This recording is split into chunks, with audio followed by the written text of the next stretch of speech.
managing inflation, though, I would support, I think, a little bit of what Rod said earlier about having a land use strategy, because that way you start to give a very clear signal about encouraging inward investment in UK business, because then there's a confidence. Tie that up with food security, and then suddenly you've got a production base in the UK that knows what it's trying to do, knows the policy framework of what the wishes of government are, and then can meet that demand. And then whether that's internal investment or external investment, that's encouraged confidently to invest into the UK, and then you start to protect yourself from perhaps global volatility at that point, because you have a degree of home production which helps even out those, can help even out some of those shifts in global markets.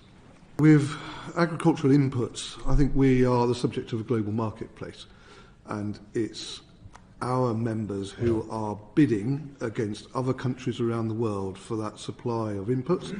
They're also taking outputs, grains from UK farmers, and placing them either into domestic markets or, in a year of surplus, placing them into export markets. And the world market price will determine what moves where, and that will be influenced by policy.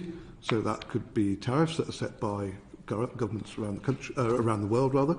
It could be set by weather conditions and the impact that has on productivity in different parts of the world. There are global influences that come into play that will determine prices that people will bid or are prepared to pay in order for a flow of product to take place.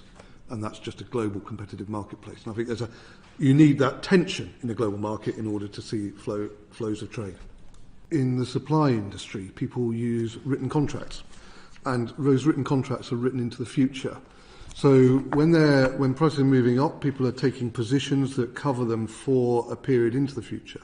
So you talk about how quickly prices might come down. Sometimes, and I can't say for all, but I've got a copy of an AIC contract here. There's an example. Those prices are written in. So there are pre-agreed contracts in place, which those contracts have got to unwind through the marketing period. And that might be why, if you're looking at the spot price and then looking at what's happening more widely, you're not seeing a direct correlation, because you're not able to see where those contract prices are factored in, because they're private between the parties, the contracting parties.